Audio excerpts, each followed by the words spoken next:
नमस्कार दोस्तों, स्वागत है आप सभी का फिर से एक बार हमारे इस YouTube चैनल पर। दोस्तों, हमारे हिंदू धर्म में मृत्यु के पश्चात गरुड़ पुराण का पाठ कराने का प्रावधान है।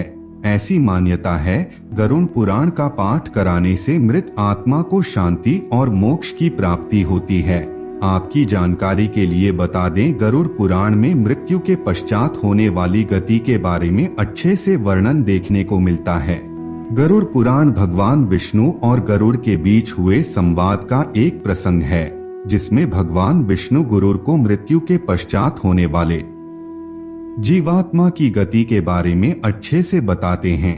आपने ज्यादातर टीवी या फिर अन्य पुस्तक के माध्यम से भगवान विष्णु के वाहन के रूप में गरुड़ को देखे होंगे, लेकिन क्या आपने कभी विचार किया है कि आखिर भगवान विष्णु के वाहन गरुड़ कैसे बने और गरुड़ की उत्पत्ति किस प्रकार से हुई, यानी कि गरुड़ का जन्म कैसे हुआ। दोस्तों, आज के इस वीडियो में संपूर्ण चर्चा करेंगे कि किस प्रकार से गरुड़ की उत्पत्ति हुई है और कैसे भगवान विष्णु का वाहन गरुड़ बना। तो चलिए फिर शुरुआत करते हैं। सबसे पहले बात करते हैं गरुड़ के उत्पत्ति के बारे में। दोस्तों, गरुड़ की उत्पत्ति के संबंध में कई कथा पुराणों में वर्णित देखने को मिलता है। एक कथा के मुताबिक ऋषि कश्यप और उनकी दूसरी पत्नी विनीता, इन दोनों के ही संतान भगवान विष्णु के वाहन गरुड़ जी हैं। आपको बता दें, दक्ष प्रजापति की कद्रु और विंता नामक दो कन्याएं थीं। उन दोनों का विवाह कश्यप ऋषि के साथ हुआ। कश्यप ऋषि से कद्रु ने 1000 नाग पुत्र और विंता ने केवल 2 तेजस्वी पुत्र वरदान के रूप में मांगे। वरदान के परिणाम स्वरूप कद्रु ने 1000 अंडे और विंता ने 2 अंडे प्रसव किए। कद्रु के अंडों के फूटने पर उसे 1000 नाग पुत्र मिल गए, परंतु विंता के अंडे उस समय तक नहीं फूटे। उतावली होकर विंता ने एक अंडे को फोड़ डाला। उसमें से निकलने वाले बच्चे का ऊपरी अंग पूर्ण हो चुका था, किंतु नीचे के अंग नहीं बन पाए थे।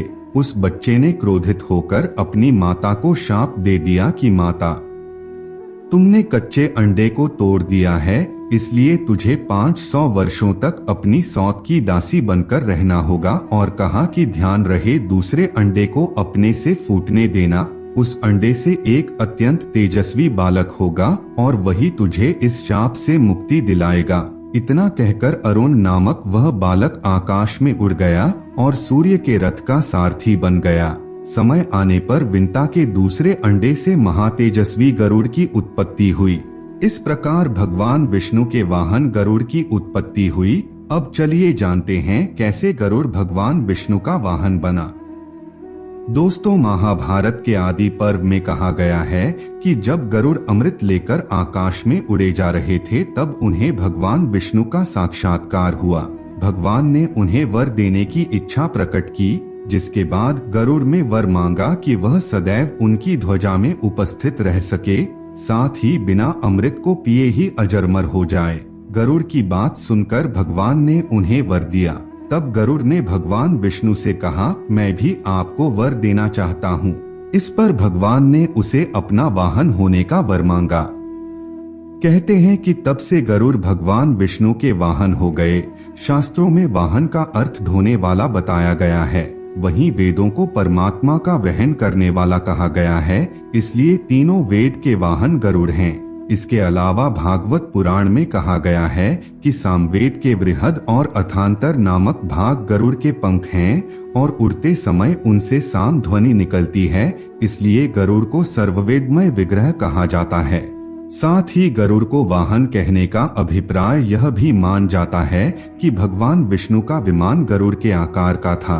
विमान पर लहराती ध्वजा पर तो गरुड़ का अंकित होना माना ही गया है। वैसे भी यदि तर्कशील व्यक्ति विमान की कल्पना को न भी माने तो भी आध्यात्मिक दृष्टि से विष्णु और गरुड़ का तालमेल से नकार नहीं सकता, क्योंकि पुराणों में उन्हें नित्य, मुक्त और अखंड कहा गया है और गरुड़ की स्तुति भगवान मानकर की गई है। तो दोस्तों, आज के लिए बस इतना ही। हमें उम्मीद है जानकारी आपको पसंद आई होगी। फिर मिलते हैं एक नए और ताजा एपिसोड में। तब तक के लिए नमस्कार।